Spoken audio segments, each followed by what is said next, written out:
தாம்பரம் ரயில் நிலையத்தில் மேம்பாட்டுப் பணிகள் நடைபெறுவதால் விரைவு மற்றும் புறநகர் ரயில் சேவைகளில் பல்வேறு மாற்றங்கள் செய்யப்பட்டுள்ளன. தற்போது இன்னும் சில மாற்றங்கள் அறிவிக்கப்பட்டுள்ளன. தாம்பரத்தில் எக்ஸ்பிரஸ் ரயில்கள் நிற்காது.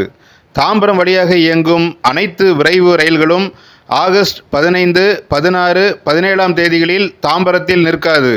இரு மார்க்கத்திலும் தாம்பரத்தில் நிற்காமல் விரைவு ரயில்கள் செல்லும்.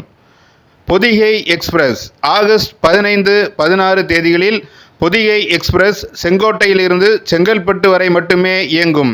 தாம்பரம் எழும்பூர் செல்லாது. மறுமார்க்கத்தில் பொதிகை ஆகஸ்ட் 16, 17 தேதிகளில் செங்கல்பட்டிலிருந்து செங்கோட்டைக்கு புறப்படும். எழும்பூரிலிருந்து புறப்படாது. நெல்லை எக்ஸ்பிரஸ் ஆகஸ்ட் 15, 16 தேதிகளில் நெல்லை எக்ஸ்பிரஸ் திருநெல்வேலியிலிருந்து செங்கல்பட்டு வரை மட்டுமே இயங்கும். தாம்பரம் எழும்பூர் செல்லாது. மறுமார்க்கத்தில் ஆகஸ்ட் 16, 17 தேதிகளில் நெல்லை எக்ஸ்பிரஸ் செங்கல்பட்டிலிருந்து திருநெல்வேலிக்கு புறப்படும். கன்னியாகுமரி எக்ஸ்பிரஸ் ஆகஸ்ட் 15ஆம் தேதி கன்னியாகுமரி எக்ஸ்பிரஸ் கன்னியாகுமரியிலிருந்து செங்கல்பட்டு வரை மட்டுமே இயங்கும். தாம்பரம் எழும்பூர் செல்லாது. மறுமார்க்கத்தில் ஆகஸ்ட் 16, 17 தேதிகளில் கன்னியாகுமரி எக்ஸ்பிரஸ் செங்கல்பட்டிலிருந்து கன்னியாகுமரிக்கு புறப்படும். வந்தே பாரத் ஆகஸ்ட் 16ஆம் தேதி திருநெல்வேலியிலிருந்து சென்னை செல்லும் வந்தே பாரத் விரைவு வண்டி ரத்து செய்யப்பட்டுள்ளது.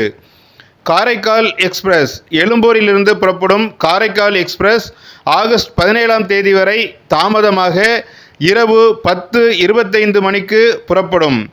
சரியான விவரங்களை ரயில் நிலைய அறிவிப்புகளில் உறுதி செய்து கொள்ளலாம். இதுபோன்ற பயனுள்ள தகவல்களை தவறவிடாதிருக்க தமிழ் பூமர் சேனலை சப்ஸ்கிரைப் பண்ணுங்க. நீங்கள் நினைப்பதை நாங்கள் பேசுகிறோம். தமிழ் பூமர் சேனலை லைக் பண்ணுங்க, ஷேர் பண்ணுங்க, சப்ஸ்கிரைப் பண்ணுங்க.